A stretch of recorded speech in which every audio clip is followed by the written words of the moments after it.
everyone, welcome back to another video. I just got back from Northern California and just went on a sourcing trip kind of all up through the coast. Spent a good amount of time in San Francisco area, over to Palo Alto. Didn't get a ton of stuff. It's a little bit harder to source things in that area only because of the price point. Things are obviously just, the cost of living is higher, and antiques and vintage items are a lot higher as well, but did get a few cool things, some really good art. So I have those things listed, or a few of those things listed in my shop below, 33 Cube, so you're always welcome to check those out. But I wanted to talk about a couple of interior decor opinions that I think we can kind of forget about. And so one of those things first being TVs. So you hear a lot of times, I feel like, people saying that TVs need to be concealed, or people go out and spend a ton of money on those frame TVs. I think let's just have our TVs out in the open. We don't need to hide our TVs. And yeah, I do watch TV. I like to watch movies.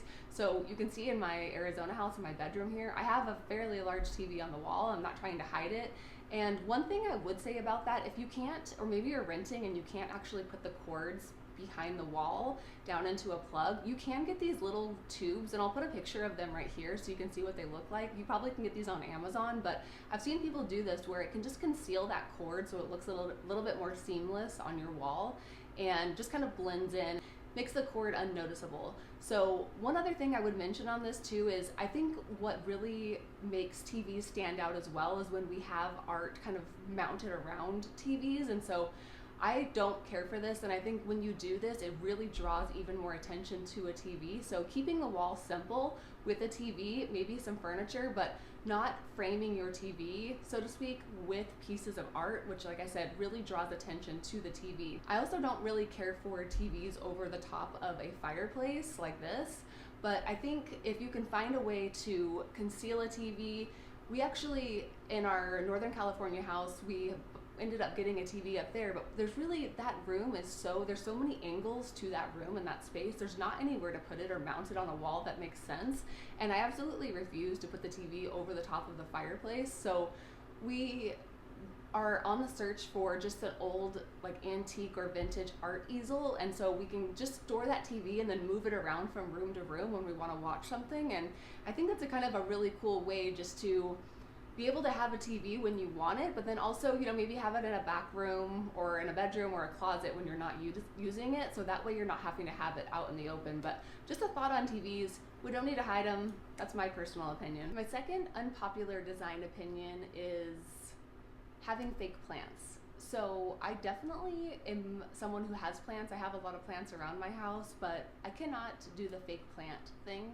So I would say out with the fake plants. I really think it's better just not to have any at all. I always kind of cringe at those fake olive trees, and I've actually had one of those. I bought one quite a few years back when they were kind of a popular trend to have an olive tree in your house. So get rid of fake plants. If you can't have a plant that's like real and alive, then just don't have any plants.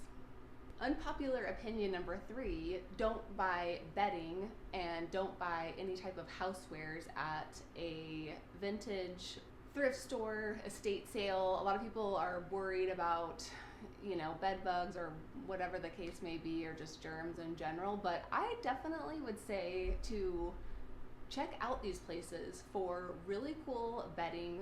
You can find some amazing quilts and some really amazing, just even like pillowcases. I got these really cool kind of like checkered pattern pillowcases at this thrift store that's in Northern California a little while back, and you can always kind of tell, obviously, just the quality, and that's really the most important thing to be looking for. Obviously there's some cases where you'd want to stay away from that stuff, but I hear that so often, and just staying away from buying a pillow at a thrift store or some type of estate sale, I say go for it. I think we all kind of can take our own discretion as to whether or not it seems like it's safe or not, or what to bring into our house, but you can always quarantine something. So let's say you find a really cool throw pillow, or maybe a really cool blanket or a quilt at a thrift store. Put it in a big plastic bag and just keep it tied up really nice and tight and sealed, and then just leave it for a couple weeks, and then you can always wash it or take it to a dry cleaner or something like that. But I say buy the stuff at the thrift stores. Don't be concerned about not buying, you know, bedding and things like that that you might be concerned with in terms of germs. Just go for it. really cool place to find bedding and things at a really, really good price.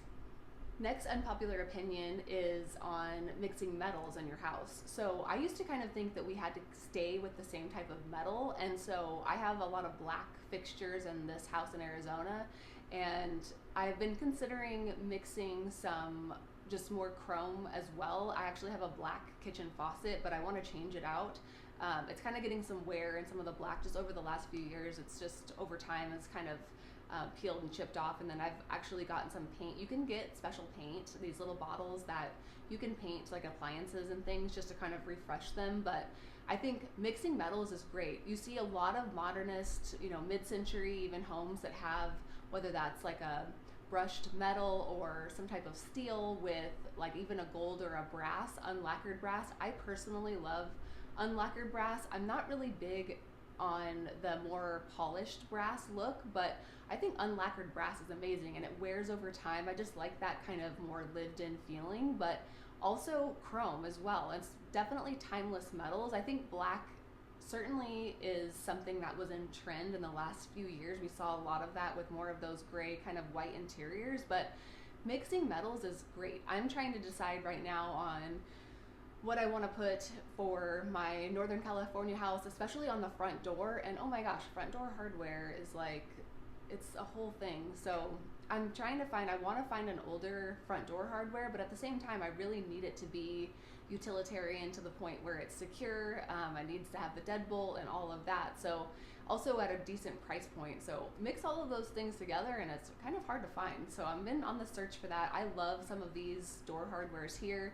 And then being able to mix that with other metals inside your home. So whether that's your faucet, your knobs, different types of metals throughout your home, even in decor, like a chrome lamp or a brass lamp.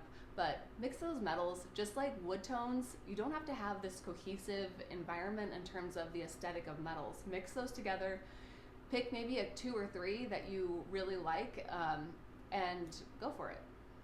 My last interior decor or design opinion that seems like a lot of people want to get rid of tile, and so I think keeping the existing tile that you have, and so I'll give you an example of this here in some photos. This is my house in NorCal that has these green tiles, and there's something you can do to preserve your grout.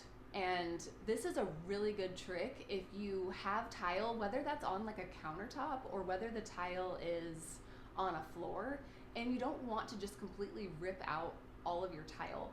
Even here in my Arizona house, we have these large scale tiles, and are they my favorite flooring?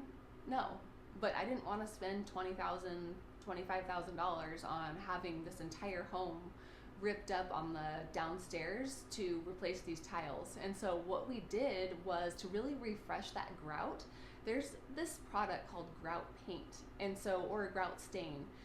You want to clean your floors really well, and then you literally just pick out the colors. They have this at any of the like big box store hardware stores. At least I've bought mine at Home Depot. I'm not sure if they have it at Lowe's, but I would imagine they do. I love Lowe's. They have a lot of really good selections just in terms of, especially in more of interior decor, so I guarantee they have it there as well. But it's essentially a paint for the grout. And so let's say you're renting a space and you don't have the ability to even change the flooring, but you have some tile that has, maybe the grout is just outdated and it gets stained over time, and there's absolutely nothing you can do to clean the grout.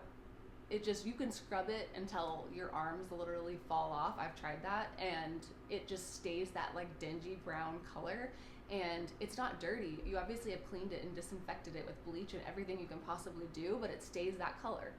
But what you can do is get this grout paint, and you apply the paint to the grout lines, and then it can be a little bit messy, and it is somewhat of a tedious project. We just did this, my husband and I, to our Northern California house because they had these in the kitchen, this green, and I actually really like the tile, but it's these green kind of large tiles, but the grout was just old, worn out. It did have some pieces missing, here and there, and it was kind of brown and just kind of gross from time, and so it was very well cleaned. But once we just fixed with a little bit of grout and filled in some of those few places that were missing, we just took this grout paint and then painted the grout lines, and you just wipe off the excess. There's directions on the bottle, and there's different colors you can get. There's like off-white, there's like a bright white, there's different colors of like charcoal or brown. It just depends on what you're wanting. So you can even transform it to another color as well. So let's say you have like more of a charcoal grout and you want to move it to like a cream tone grout, you can do this with this product.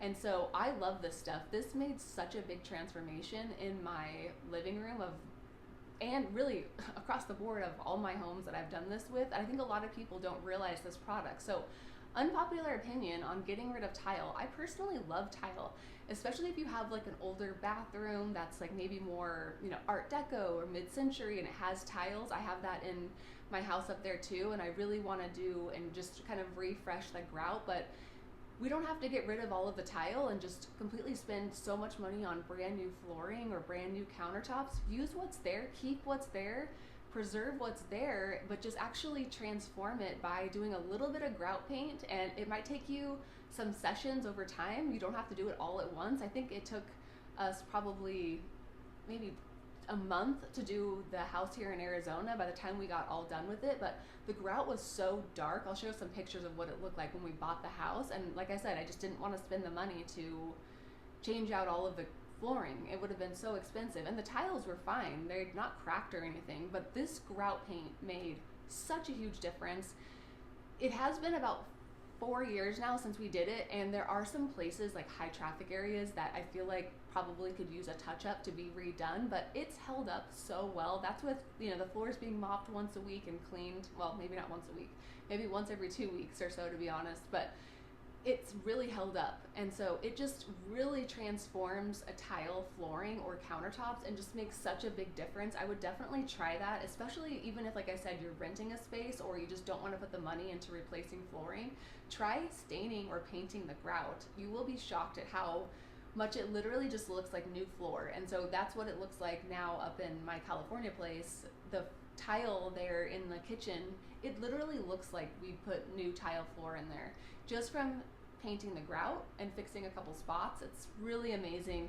So that was the last unpopular opinion on don't rip out your tile, keep it. You can use this product, I believe, in bathrooms too. You can check into it a little bit more, but I'll put a picture of what the product looks like, and it's a really inexpensive way to just completely transform a room without spending a ton of money. So thanks for being here, everybody. Nice talking a little bit about some interior decor things that I feel like we can do away with. There's obviously a lot of different opinions, and these are just my personal opinion. I will be back in 2 weeks for another video. My shop is linked below. Thanks, everyone. See you later. Bye.